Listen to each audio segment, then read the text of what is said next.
Hello everyone, my name is Blue Raven 666 and today I'm going to be exploring a rather popular scenario that's been floating around this fandom pretty much ever since the end of Season 1.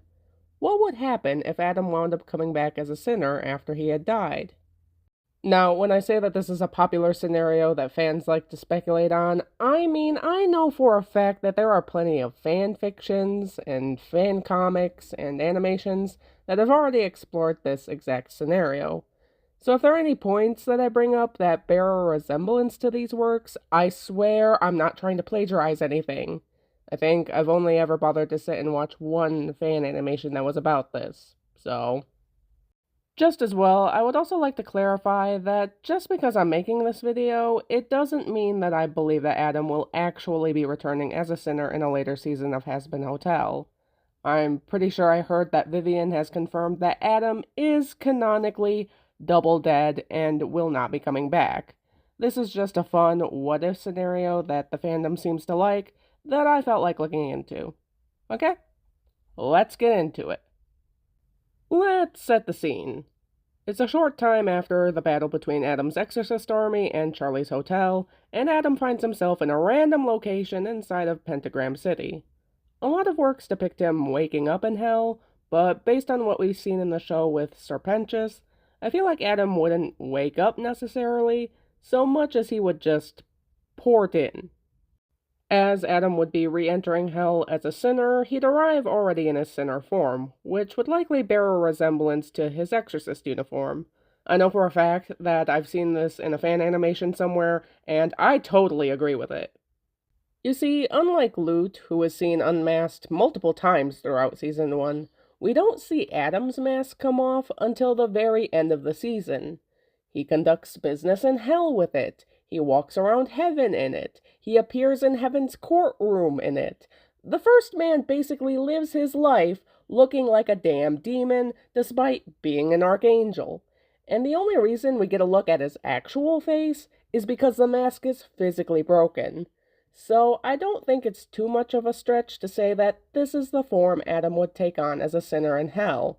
Only now, that's his face. He no longer has the option to remove the mask and be seen as Adam the first man.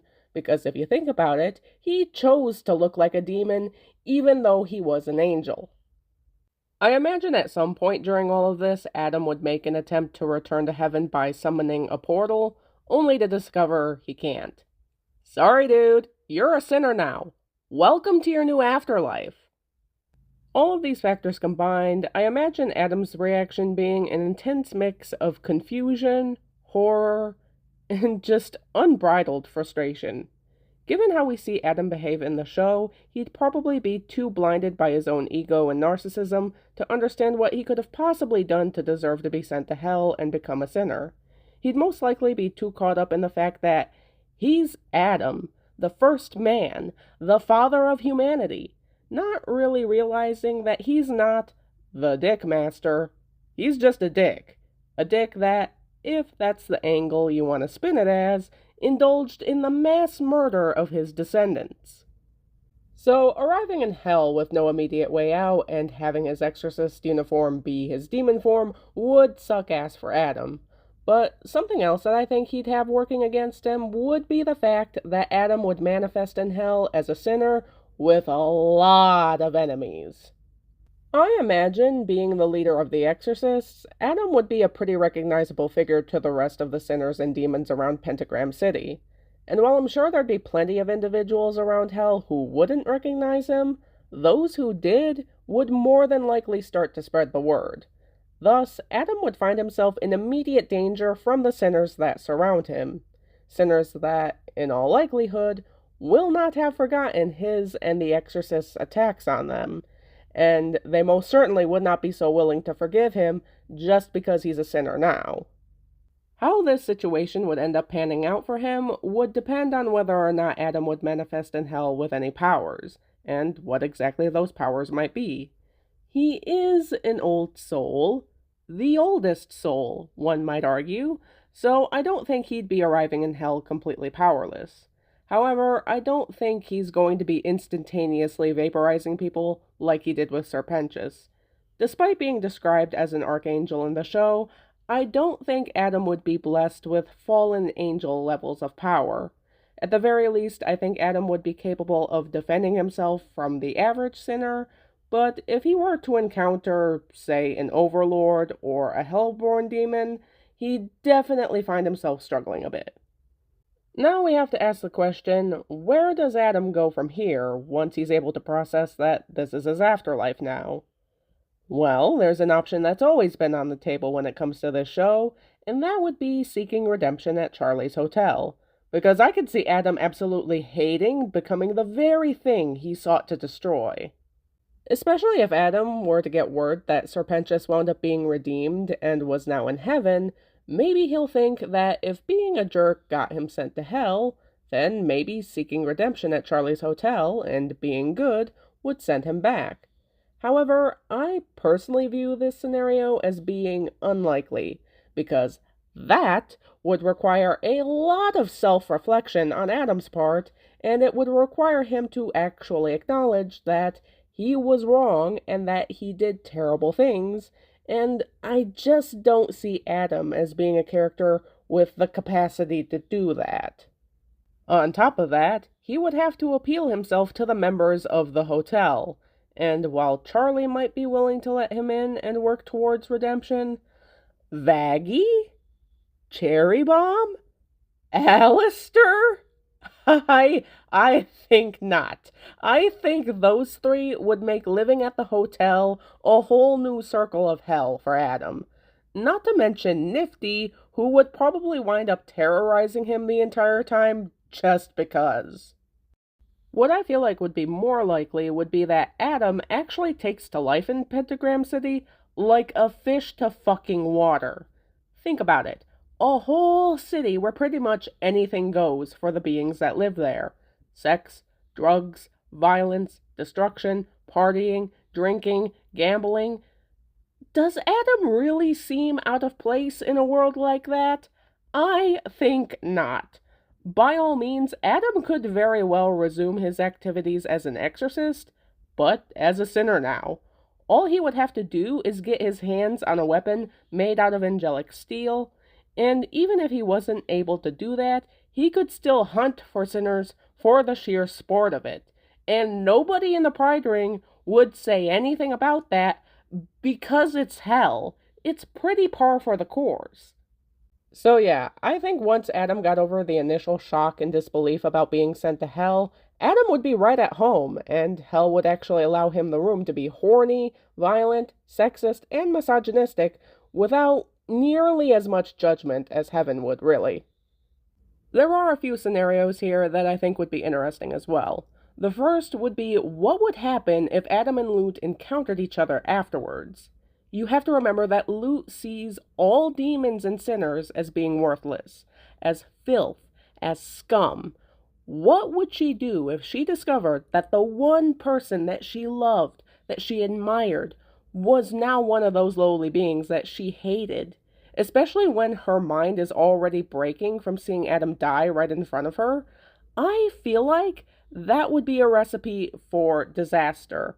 I think that kind of interaction would wind up breaking Lut's mind far worse than if Adam were to have just stayed dead. A similar encounter that I feel like could be just as interesting would be if Adam and Abel were to encounter each other, especially if Abel were to still become the new leader of Heaven's exorcist army.